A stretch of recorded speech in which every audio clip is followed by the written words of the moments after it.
আজকের ভিডিওটা একটু ভিন্ন ঘরানার ভিডিও।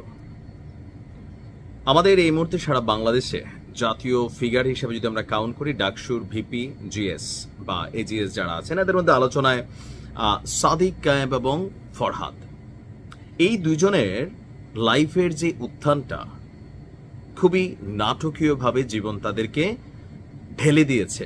তবে তাদের অক্লান্ত পরিশ্রম, প্রচেষ্টা, জীবনের সাথে সংগ্রাম করা, আওয়ামী লীগের ওই শাসনামলে নিজেদের রাজনীতিকে টিকিয়ে রাখা, এর পরবর্তী সময়ে হঠাৎ করে সামনে আসা এবং আজকের দিনে একটা জাতীয় নেতার পর্যায়ে তাদের যে সম্মান বা ছাত্রছাত্রীরা তাদের উপর যে আস্থা রেখেছে, এই যাত্রাটা আসলে কতটুকু সোজা ছিল চলুন দেখি। তবে সাদিক কায়েম এবং ফরহাদের মধ্যে একটা কমন মিল হচ্ছে, দুজনেই একই এলাকার কাছাকাছি একই প্রতিষ্ঠানেও পড়াশোনা করেছেন।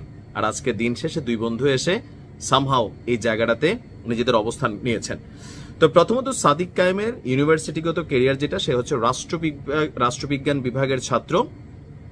তার বাড়ি হচ্ছে খাগড়াছড়ি শহরের বাজার এলাকায়। তার বাবা জেলা শহরের একজন কাপড় ব্যবসায়ী। তার ছোট ভাই চট্টগ্রাম বিশ্ববিদ্যালয়ের ছাত্র শিবিরের রাজনীতির সাথে সম্পৃক্ত রয়েছেন। ছোটবেলা থেকেই সাদিক খাগড়াছড়ি বাইতুস শরফ জব্বারিয়া আদর্শ মাদ্রাসা থেকে দাখিল এবং পরে চট্টগ্রামের বাইতুস শরফ থেকে আলিম পাশ করেন। এরপর তিনি ভর্তি হন ঢাকা বিশ্ববিদ্যালয়ের রাষ্ট্রবিজ্ঞান বিভাগে এবং কি তার নিজ বিভাগে তিনি স্নাতকোত্তর ফলাফলে তৃতীয় স্থান অর্জন করেছিলেন।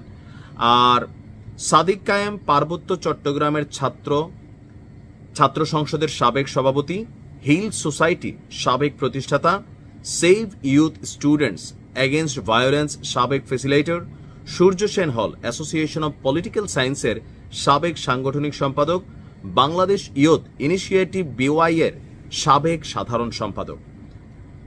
বাকি তথ্য আরো পরে দিচ্ছি। আবার ফরহাদের একটু ব্যাকগ্রাউন্ডটা দেখে আসি। ফরহাদ হচ্ছে এস এম ফরহাদ, যিনি জিএস হয়েছেন, ঢাকা বিশ্ববিদ্যালয়ের সমাজ কল্যাণ এবং গবেষণা ইনস্টিটিউটের শিক্ষার্থী। রাঙামাটি তার এলাকা হচ্ছে রাঙামাটি। তো রাঙামাটির ছেলে ফরহাদও ওই জেলার মাইনি গাথাছড়া বাইতুস শরফ মাদ্রাসা থেকে দাখিল পাশ করেন। এরপর চট্টগ্রামের বাইতুস শরফ মাদ্রাসা থেকে আলিম পাশ করেন। সাদিক কায়েমও চট্টগ্রামের এই একই মাদ্রাসা থেকে আলিম পাশ করেছেন।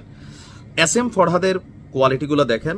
ঢাকা বিশ্ববিদ্যালয়ের ডিবেটিং সোসাইটির নেতা, জসিমউদ্দিন হলের আবাসিক শিক্ষার্থী, জসিমউদ্দিন হল ডিবেটিং ক্লাবের দায়িত্বে ছিলেন। ঢাবিতে অধ্যয়নরত পার্বত্য চট্টগ্রামের শিক্ষার্থীদের সংগঠন পার্বত্য চট্টগ্রাম ছাত্র সংসদের সভাপতি হিসাবে দায়িত্ব পালন করেছেন। এই দুজনের মধ্যে যে কমন মিলগুলা, দুজনেই খুবই মধ্যবিত্ত পরিবার থেকে উঠে এসেছেন। বিশেষ করে পাহাড়িদের জীবনযাত্রা, আমরা যারা সমতলে আছি তাদের জীবনযাত্রা অনেক পার্থক্য। যেমন ধরেন এক গ্লাস পানি, আমরা এক গ্লাস পানি কুলি করে ফেলাই দেই, কিন্তু যারা পাহাড়ে বসবাস করে তাদের এই এক জগ পানির জন্য সেই টিলা থেকে অনেক দূরে যাওয়া লাগে। এটা আমরা মাঝে মাঝে ফেসবুকে নিশ্চয় দেখেন। সেখানে জীবনযাত্রাটা স্বাভাবিক না। আমি আপনি যে এলাকায় আছে সেখানে আইন শৃঙ্খলার সিস্টেমটা একরকম, কিন্তু পাহাড়ে যারা বসবাস করে, পাহাড় এবং বাঙাল মানে পাহাড়ি এবং বাঙালি একটা দীর্ঘ শত্রুতামূলক অবস্থান আছে অনেক জায়গায়। পাশাপাশি পাহাড়ে বিভিন্ন সন্ত্রাসী গোষ্ঠী আছে। সেখানে শিক্ষার মান, শিক্ষার ব্যবস্থা, প্রযুক্তির সুবিধা, আইন শৃঙ্খলা পরিস্থিতি সবকিছুই কিন্তু একটা লড়াইয়ের মতন করে আপনার বেড়ে ওঠে। মানে সবাই যারাই সেখান থেকে আসছেন, লাইক খাগড়াছড়ি, পার্বত্য চট্টগ্রাম, রাঙামাটি, বান্দরবান, এই অঞ্চলগুলোতে যারা বড় হয় তারা আমাদের মতন স্বাভাবিকভাবে সবকিছু সুযোগ সুবিধা পায় না। দুষ্প্রাপ্য অনেক কিছু তাদের কাছে থাকে। আর সাদিক কায়েমের আমি যতটুকু বুঝি, তার একটা বক্তব্য শুনছিলাম যে সে তার বাবার ব্যবসা দেখাশোনা করছে। তো বাবার ব্যবসা, একজন ব্যবসায়ীর সবচেয়ে বড় পরিচয় হচ্ছে মানুষের সাথে সম্পৃক্ততা। আপনি দেখেন সাদিক কায়েম সম্পর্কে অনেক নেগেটিভিটি আসছে, কিন্তু প্রত্যেকটা জায়গায় তার ফলাফল ঘোষণা করার পরপরই চিৎকার করে উঠছিল। তো সাদিক কায়েম ছাত্র শিবিরের রাজনীতির বাহিরে এস এম ফরহাদেরও দেখেন কতগুলা অর্গানাইজেশনের সাথে এরা কানেক্টেড ছিল। প্রত্যেকটা অর্গানাইজেশনের সাথে একটা বিশাল কমিউনিটি কিন্তু কানেক্টেড। এমনকি তারা তাদের স্ব জায়গাগুলোতে সেই কমিউনিটি কারা, এই ঢাকা ইউনিভার্সিটির ছাত্রছাত্রী, লোকাল হোক বা ডিবেটিং ক্লাব, মানে পুরো ইউনিভার্সিটি কেন্দ্রিক কিছু সংগঠন, সেখানে মেধার মূল্যায়ন হয়, সেখানে নিজের ক্লাসের ভেরিফাইড হয়।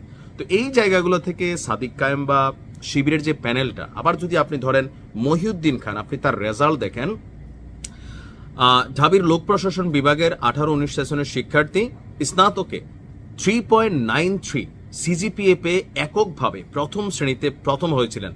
মাস্টার্সের ফলাফলও 3.97 পেয়ে প্রথম হয়েছিলেন। তো এই লেভেলের মেরিট পোলাপাইন আপনার বুঝতে হবে যে পড়াশোনা, ব্যক্তি জীবন অথবা বেড়ে ওঠা বা সামাজিকতা, এই জিনিসগুলোতে তারা এত বেশি মানুষের সাথে কানেক্টেড হয়েছে যে শুধুমাত্র ছাত্র শিবির দেখে যে ভোটগুলা পাইছে তা না, ব্যক্তি ফরহাদ, ব্যক্তি সাদিক কায়েম, ব্যক্তি মহিউদ্দিনরা ভোট পেয়েছে।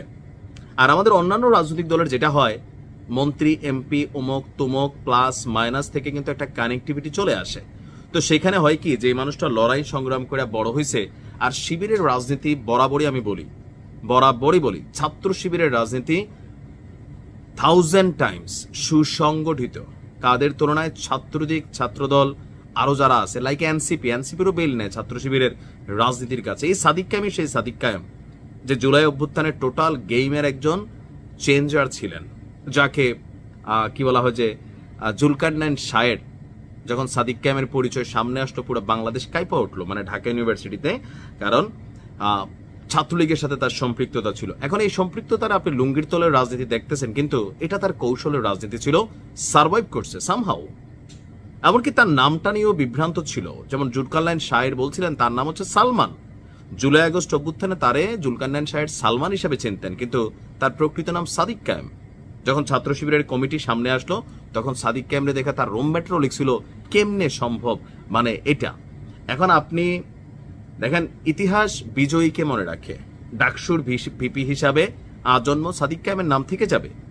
কই থেকে আসছে, কার লুঙ্গির নিচে ছিল, এই শব্দগুলা দিয়া আপনি তার যে ব্যক্তিত্ব সেটাকে টাচ করতে পারবেন না। আপনি বেগম রোকেয়া হলের যে ভোটের রেজাল্টের সময় মেয়েদের উচ্ছ্বাসগুলো দেখছেন, মনে হয়েছে তাদের ভাই অথবা তাদের প্রেমিক অথবা তাদের প্রিয় পুরুষ। তো এটা তো সার্বিক ছিল। এখানে সবগুলা ভোট যে ছাত্র শিবির করার কারণে পাইছে তা না, এখানে ব্যক্তিগত আইডেন্টিটি তৈরি করছে তারা। ঢাকা ইউনিভার্সিটিতে সেই 16, 17 থেকে 25 লম্বা একটা সময় বিভিন্ন প্রোগ্রাম, অর্গানাইজেশন, অনেক কিছুর সাথে কানেক্ট হইয়া নিজেদের জায়গাটা তৈরি করছে। প্লাস আমাদের গতানুগতিক ধারার রাজনৈতিক দলগুলোর যে নেতৃত্বে আছে, এই যে বড় বড় কথা, ধরেন ফাইরালাবে, ছিড়ালাবে, এই করবে সেই করবে, বডি ল্যাঙ্গুয়েজ, মানুষ কিন্তু আসলে এগুলো পছন্দ করে না। এটার একটা অনুসারী আছে, কিন্তু দিন শেষে কোথাও না কোথাও মানুষ শান্তিপ্রিয় মানুষকে ভালোবাসে।